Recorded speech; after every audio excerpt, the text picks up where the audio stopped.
Hello everyone and welcome back to another AFLW fantasy video. Today I'll be showing you guys my final draft for the 2022B season. This is close to my final draft. Obviously pending teams.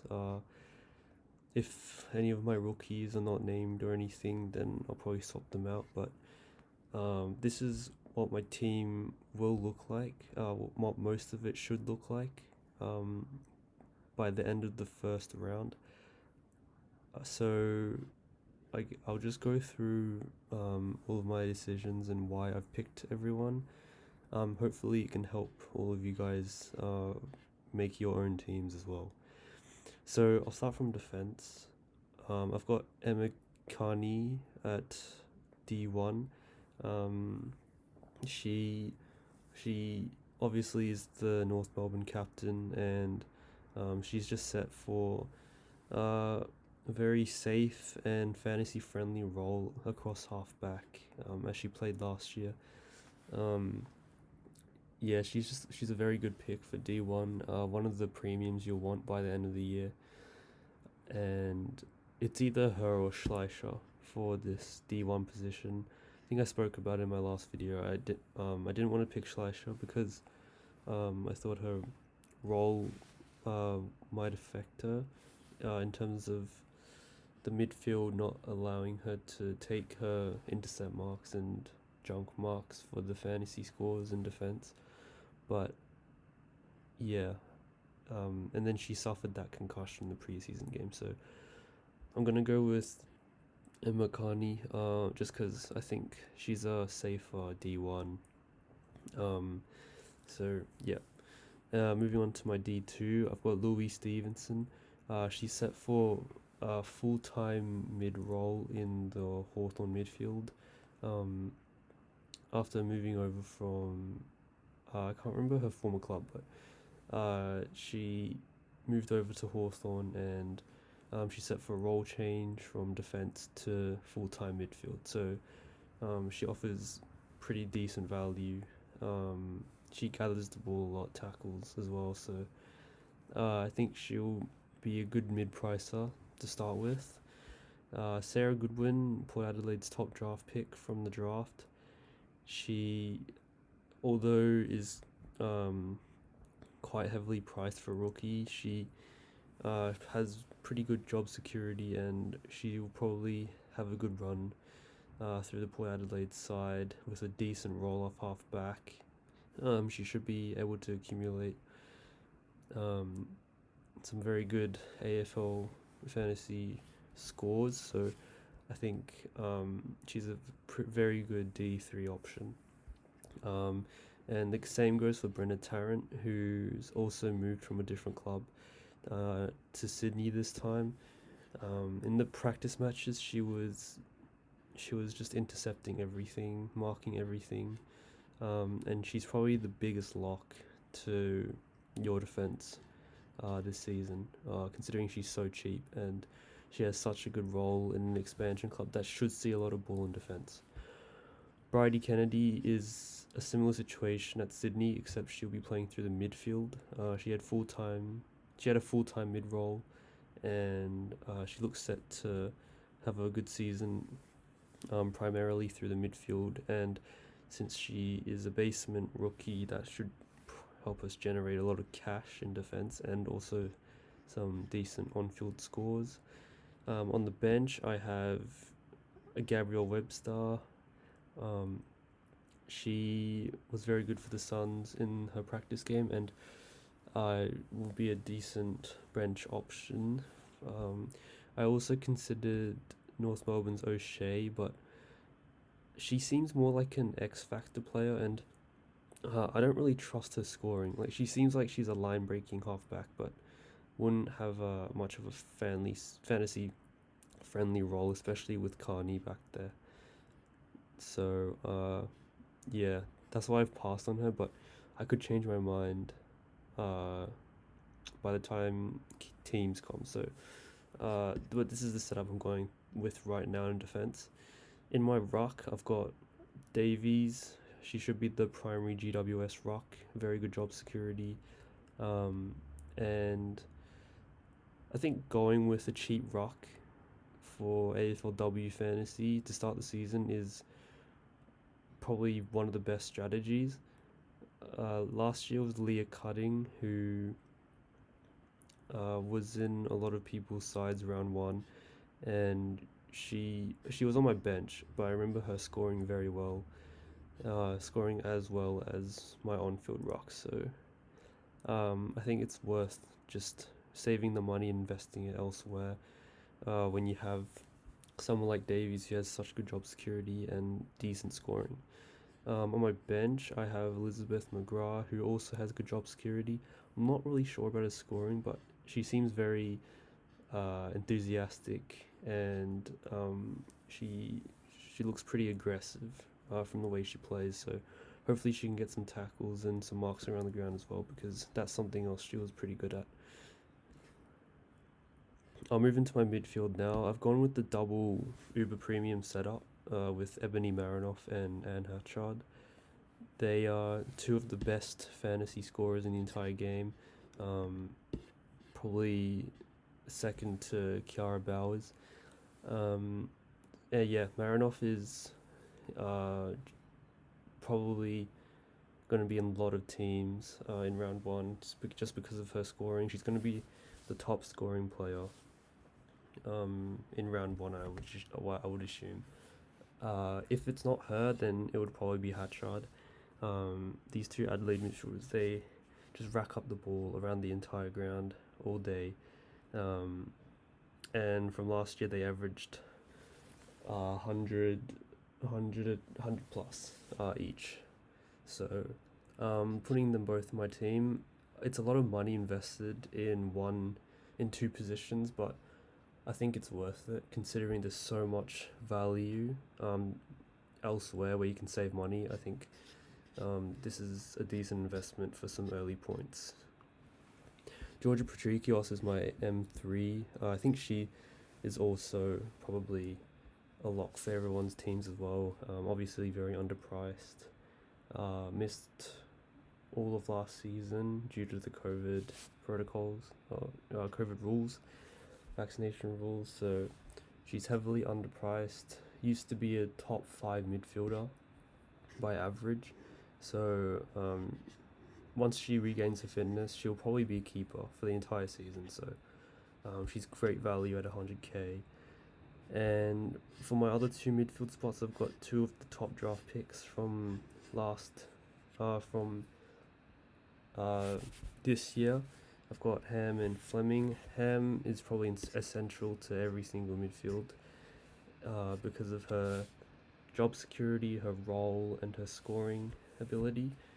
Fleming is a bit of a unknown right now because she has good job security, but I'm not really sure about her scoring because she had a decent role for practice matches, but she didn't really get the ball that much. But I'm hoping that's just a off practice game because she was a very good accumulator in her under 18s. So I'm still optimistic about her scoring. On my bench, I've got Alana Barber. She's a mature age recruit for the Bombers. She's probably one of the top 3 midfielders, so she's guaranteed a good role, and she's got a decent amount of experience as well. So she could even be on field if you're unsure about Fleming, but I have her on the bench right now. But yeah, definitely can be a on field option if you want to fit in like Hannah Stewart from St Kilda on your bench, and then Barber on the field. Move on to my forwards. I've got Jasmine Garner at F1. She'll probably be the F1 by the end of the season as well. She's like a 70-80% midfielder at North Melbourne, and she's only forward because of the DPP rules that Selby implemented for the system to provide variety for picking, and Garner, her ownership will benefit from that because she probably highly likely will be the top scoring forward for the entire season. So I think it's definitely worth paying up for her. I've got Abby Mackay at F2 because she's set for a full-time mid-role at Carlton after all of their midfield departures. Even though they might get destroyed every game, I think Mackay she should benefit from the midfield role alone, and I think her scoring will depend too much on the team as a whole because she should just be able to win the ball at the coalface and yeah, she should be able to generate some cash as a mid-price and push the maybe 70 average range to 80, which gives her probably like 15, 20, 25 point upside. Hannah Ewings I've got at F3. She's basically in the same situation as Goodwin. She's tipped to play some midfield for Port Adelaide, and with that role she should benefit a lot. I'll just have a look at the dub right now to look at the centre bounces. I'll put the link below for you guys to look at as well.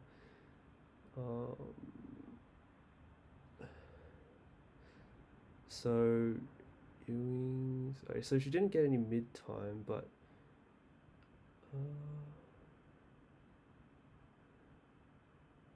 yeah, so she should be a good scorer, pushing up from forward line and probably will be part of the mid rotation at Port Adelaide.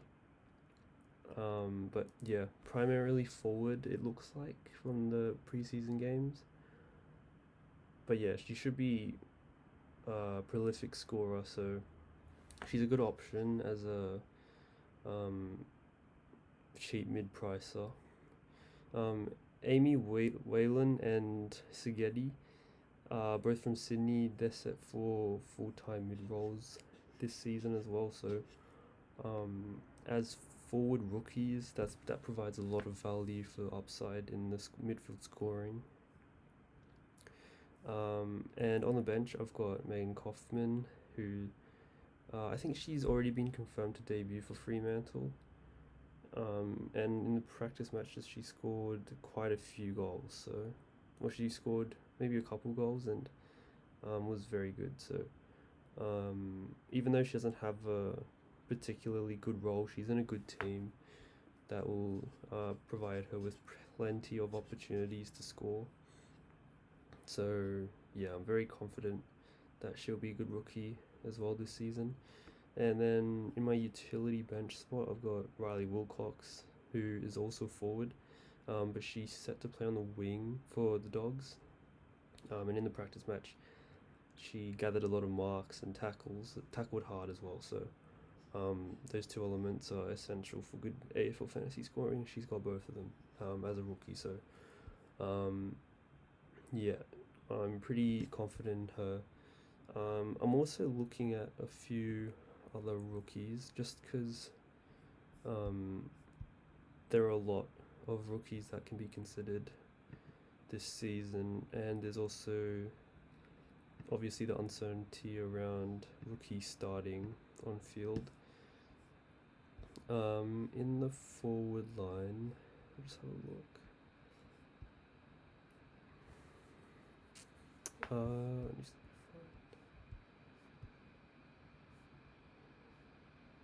So there's the West Coast girl. Wait, what's her name? Oh, Ella Roberts. Ella Roberts. She was almost as so yeah. I think I mentioned her in my other video. She was probably rivaling Ham for the #1 pick. But eventually she chose to go to WA. So yeah, here she is. So her draft pick position fell because of the pool system in the AFLW draft. So she's quite underpriced. And looking at the player statistics, she's heavily owned as well. So it's obvious that a lot of people are looking to get on her. Yeah, so she's owned by 46%. So I'm definitely looking at bringing her in.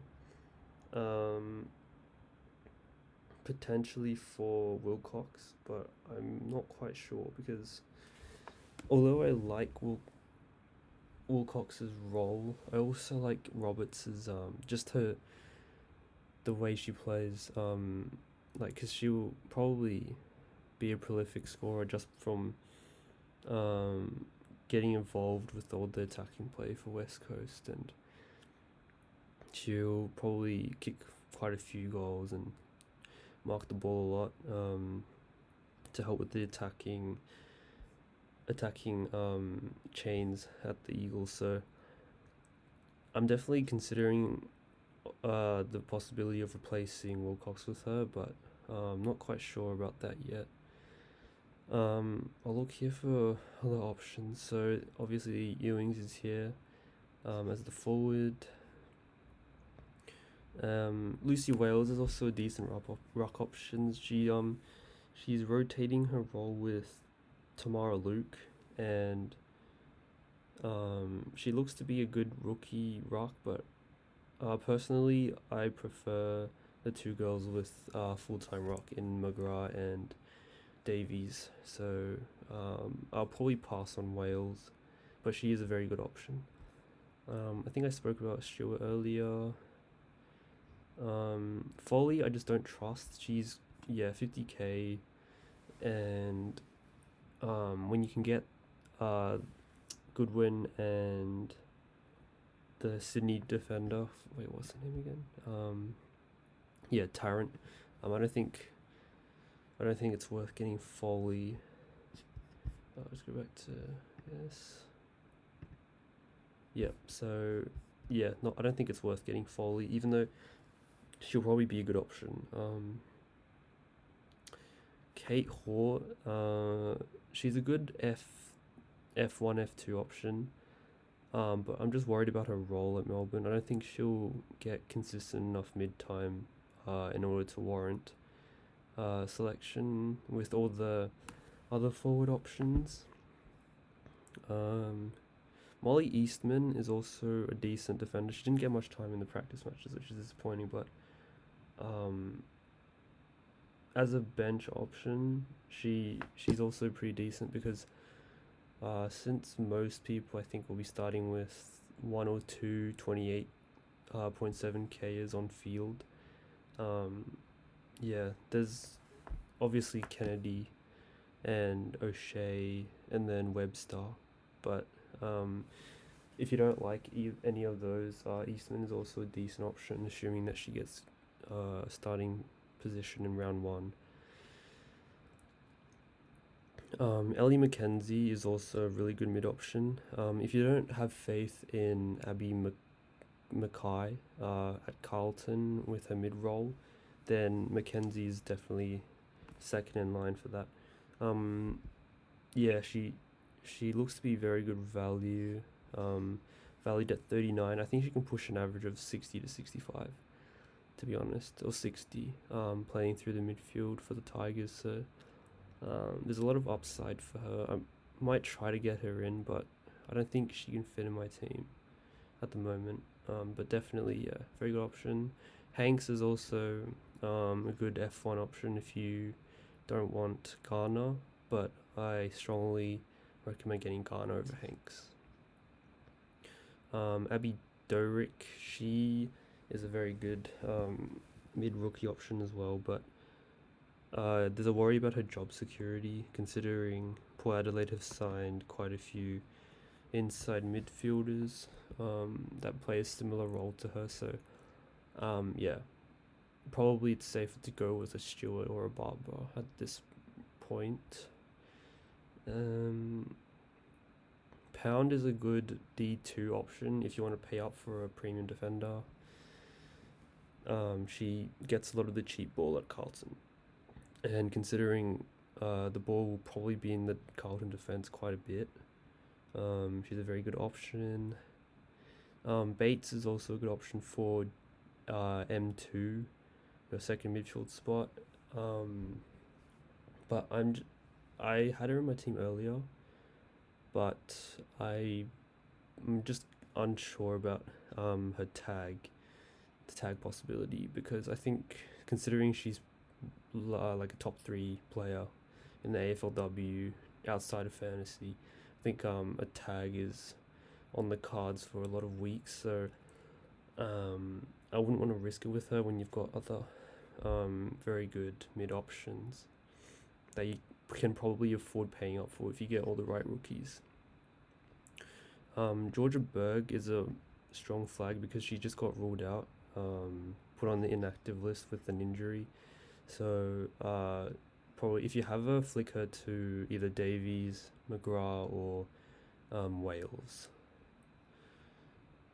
About Stevenson. Yeah, O'Shea obviously a very good defensive option, but just worried about her scoring. Only 9% ownership.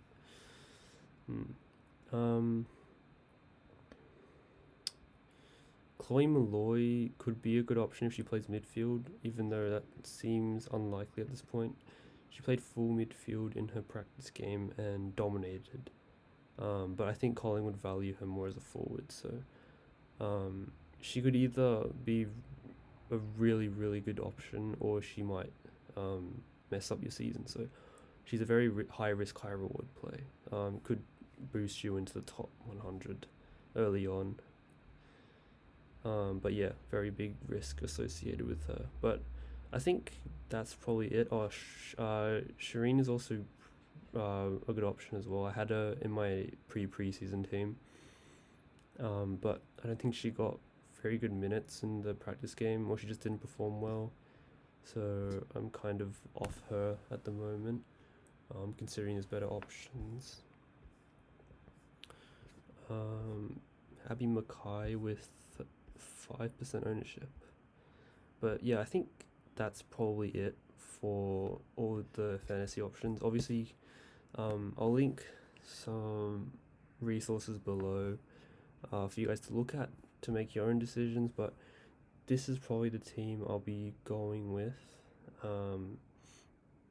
I've got $30,000 left in the bank, so I could upgrade one of my rookie defenders to a mid-pricer, or just pay up for Ella Roberts in my forward line. But this is probably what I'm going to stick with. Hope it helped all of you guys pick your teams. Yeah, make sure to check out the resources in the description. But I'll see you guys probably next week then for the first round of trades.